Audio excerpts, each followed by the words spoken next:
Good morning friend. So guys, आज है 1 अगस्त 2023 और जानेंगे आज के इस डेट से संबंधित दैनिक रोजगार समाचार को। तो चलिए अब बिना वक्त गवाए शुरू करते हैं आज का अपना ये वीडियो। दोस्तों, बड़ी भर्तियां जल्द, अब ओटीआर जरूरी। यूपीपीएससी ने राज्य कृषि सेवा आयोग और एपीएस आरओ भर्ती शुरू कराने की तैयारी अब स्टार्ट कर दी है। जिस वैकेंसी का अभ्यर्थियों को बेसब्री से इंतजार होता है, खास तौर पे आरओ के एग्ज़ाम को लेकर के, तो आपका ये जो इंतजार है बहुत ही जल्द खत्म होने वाला है। लेकिन किंतु परंतु आप ध्यान रखिएगा, बिना ओटीआर के भर्ती परीक्षाओं के आवेदन नहीं किए जाएंगे स्वीकार। दोस्तों, आयोग ने सभी भर्ती परीक्षाओं में 1 अप्रैल 2023 से अभ्यर्थियों के लिए ओटीआर अनिवार्य कर दिया गया है और आयोग की बड़ी भर्तियों में से 6 से 7 लाख अभ्यर्थी शामिल होते हैं, जबकि ओटीआर कराने वाले अभ्यर्थियों की संख्या अभी बहुत कम है। तो इसलिए अब इसको कंपलसरी कर दिया गया है, तो ये बात आप ध्यान रखिएगा। इसके अलावा अगर हम बात करें यहाँ पर कि आयोग ने स्टाफ नर्स में 2240 पदों पर भर्ती प्रक्रिया शुरू कराने जा रहा है और अगस्त के दूसरे सप्ताह में इस भर्ती का विज्ञापन जारी होगा और स्टाफ नर्स की भर्ती में भी आवेदन के लिए भी आपको ओटीआर अनिवार्य कर दिया गया है। ध्यान रखिए दोस्तों, ओटीआर करने में जाता क्या है। अगर आपको ओटीआर करना नहीं आ रहा, यूट्यूब पर बहुत सारे ऐसे वीडियो बन चुके हैं, आप उनको फॉलो करके अपनी ओटीआर का जो प्रोसेस है पूरा कर सकते हैं। इससे आपका टाइम बचेगा, आयोग का भी टाइम बचेगा, तो इसको आप जरूर फुलफिल करिए। बाकी इसके रिगार्डिंग कोई भी आपके मन में डाउट है तो आप हमको कमेंट कर सकते हैं। दोस्तों, नेक्स्ट हमारी न्यूज़ है डीए को लेकर के। दोस्तों, अभी तक सरकारी एम्प्लॉयज़ को 42% महंगाई भत्ता मिलता था, लेकिन अब ये मिलेगा आपको जुलाई से 46%। दैट मीन्स कि आपका इंक्रीमेंट हुआ है डीए के अंदर 4% का। और अगर हम बात करेंगे कि ये किस तरह से निकाला जाता है, तो ये कुछ अंक डिसाइड होते हैं, उस अंकों को आधार पर एक फॉर्मूला सेट होता है और इस तरह 12 महीने का औसत सूचकांक 382.25 मतलब 382.25 अंक हो गया और इस आधार पर निर्धारित फॉर्मूला के तहत महंगाई भत्ता 46.23% बनता है, लेकिन आपको मिलेगा मात्र 46%। दोस्तों, डेसिमल की वैल्यू के बाद या तो आप इसके नियर बाय रखोगे या फिर अगर ये होता है 74 तो आपको मिलता है यहाँ पर क्या 47%। कॉमन सी बात है। तो ये चीज़ आपको वैसे पता होगी, कॉमन है। चलो ठीक है, अगर हम बात करते हैं थर्ड न्यूज़ के बारे में कि भर्ती के इंतजार में गुजर रही है स्टूडेंट की उम्र। एडिड स्कूलों में सहायक अध्यापक और प्रवक्ता के पद पर नौकरी पाने की चाहत रखने वाले लाखों युवाओं की उम्र भर्ती के इंतजार में बीती जा रही है।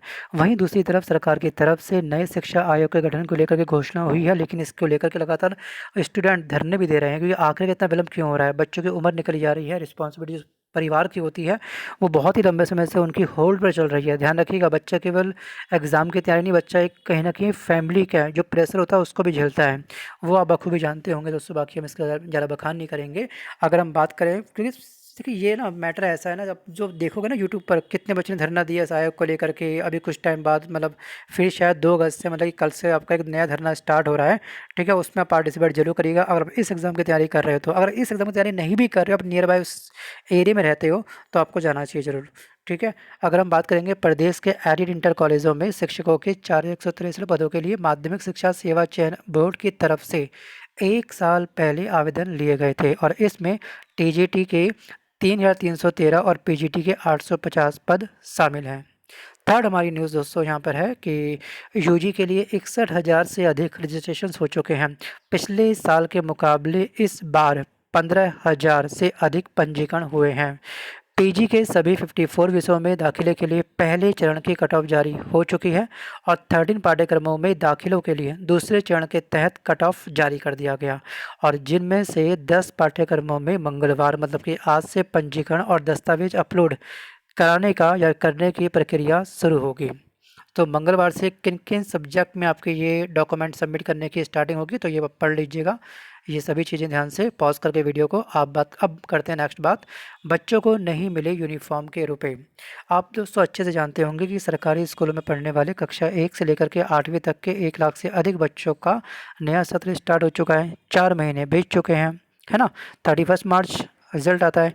ठीक है, और उसके बाद अप्रैल मई जून जुलाई ओवर हो गया, अब अगस्त स्टार्ट हो जाए। दैट मीन्स कि 4 महीने ओवर हो चुके हैं, पूरे हो चुके हैं, लेकिन 4 महीने के बाद भी यूनिफॉर्म, स्वेटर, स्कूल बैग, जूते, मोजे, स्टेशनरी के रुपए का इंतजार पेरेंट्स को करना पड़ रहा है। हर साल 2 सेट यूनिफॉर्म, स्कूल बैग, जूता, मोजा और स्टेशनरी, ठीक है, इसको बोलते हैं सॉक्स वगैरह, इसमें 1200 रुपये सीधे बच्चों के अभिभावकों के खाते में डीबीटी के माध्यम से भेजे जाते हैं। ठीक है, इसका प्रोसेस क्या, डीबीटी के माध्यम से ये अकाउंट में पैसा आता है।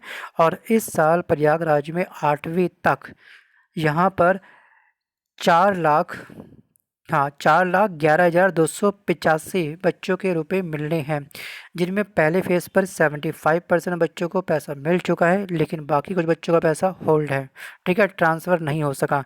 इसकी वजह क्या होती है दोस्तों, ट्रांसफ़र करने की वजह ये होती है कि या तो बच्चे अप्लाई करते नहीं, उनको पैसे की ज़रूरत है, कुछ बच्चे ऐसे भी होते हैं कि ऑलरेडी उनको आवश्यकता नहीं होती है, तो उनको सरकार का पैसा नहीं चाहिए होता है, वो फिर रिक्वेस्ट नहीं डालते स्कूल में। लेकिन कभी कभी ऐसा होता है कि बच्चों के अकाउंट है नहीं, अपने रिक्वेस्ट डाल दिया, फिर अकाउंट नंबर गलत डाला, या फिर आपका अकाउंट आधार कार्ड से लिंक है ही नहीं, आपका केवाईसी अपडेट नहीं है, तो ये भी होता है। या फिर एक कंडीशन से ये भी देखी जाती है कई बार कि अगर आपका ऑलरेडी, जैसे कि आपकी बच्ची है, आपको आपने उसको लेकर के कोई सुकन्या कोई योजना चला रखी है दूसरे बैंक पर, और उसमें आपका अमाउंट बहुत एक्सीड है, ठीक है, लगातार पैसे जमा कर रहे हो, तो कहीं ना कहीं ये ट्रैकिंग हो जाती है सरकार के पास में भी। तो क्योंकि पैन कार्ड बच्चे के पास होगा नहीं अभी, ठीक है, तो कहीं ना कहीं मतलब करके आपको वहाँ से प्रोसेस रिक्वेस्ट डलवानी पड़ती है अपने ज़्यादातर बैंक से कि हमको डीबीटी के माध्यम से ये पैसा नहीं मिल पा रहा है स्कूल से, तो वहाँ से वो लेटर देते हैं, वो लेटर आपको, ओरिजिनल लेटर स्कूल में जमा करना पड़ता है, फिर जाके आपके अकाउंट में पैसा ट्रांसफ़र होता है। सो ये एक प्यारी न्यूज़ है, ध्यान रखिएगा। 1 लाख बच्चों को 4 महीने से इंतजार करना पड़ रहा है, 1,200 रुपये जाते हैं अभिभावकों के खाते में। सो नेक्स्ट हमारी न्यूज़ है आयोजन किसका, रोजगार मेले का। रोजगार मेले में 218 अभ्यर्थियों का चयन हुआ। इसमें प्राइवेट क्षेत्र की 7 कंपनियों ने 218 अभ्यर्थियों को चयनित किया है, और मेले में कुल 526 अभ्यर्थियों का चयन करना था, लेकिन 445 अभ्यर्थी ने ही आवेदन किए, जिसमें 218 की मानक पर खरा उतर सके। नेक्स्ट हमारी न्यूज़ है यहाँ पे दोस्तों कि संस्कृत की पढ़ाई में लगे मन, छोटे किए गए पाठ। संस्कृत बच्चों को भी बोर लगती है, कक्षा 9 और 10 की किताब में श्लोक कम कर दिए गए हैं, और इस साल यूपी बोर्ड ने छपवाई है संस्कृत की किताबें। 2023 में हाई स्कूल में 3.33 लाख ने ली थी क्या, संस्कृत लैंग्वेज। सो ये भी एक अच्छा न्यूज़ है। और राष्ट्रीय शिक्षा नीति के तहत दोस्तों ये पाठ्यक्रम नए तरीके से ये किताबें प्रिंट हुई हैं, और 2023 की अगर हम बात करें तो 2023 की हाई स्कूल बोर्ड परीक्षा में 3,33,348 ने संस्कृत ली। नेक्स्ट हमारी न्यूज़ है शिक्षा मित्रों का मानदेय 2500 बढ़ाने की तैयारी हो रही है। राज्य सरकार शिक्षा मित्रों का मानदेय 10,000 से बढ़ा करके 12,500 रुपये करने का विचार कर रही है, और उच्च स्तर पर इसको लेकर के सहमति बन गई। सूत्रों का कहना है कि अनुपूरक बजट में इसके लिए प्रावधान किया जा रहा है कि प्रदेश में 1.48 लाख शिक्षा मित्र मौजूदा समय परिषदीय स्कूलों में पढ़ा रहे हैं, और इनका मानदेय अगस्त 2017 में 3500 से बढ़ाकर 10,000 रुपये किया गया था। लास्ट इनका जो इंक्रीमेंट हुआ था 2017 में हुआ था। ये इंक्रीमेंट बहुत वैसे तो हाई था, लेकिन महंगाई देखिए कहीं ये भी कम है, और इस बार इनका हो रहा है कितना, 12,500 रुपये। दोस्तों ये थी एक छोटी सी न्यूज़। अगर ये न्यूज़ आपको पसंद आई हो तो वीडियो को लाइक करिएगा, अपने फ्रेंड तक इस वीडियो को शेयर करिएगा, और वीडियो को डिस्क्रिप्शन बॉक्स में दिया गया टेलीग्राम का लिंक, उसको आप ज्वाइन करना प्लीज़ मत भूलिएगा। धन्यवाद।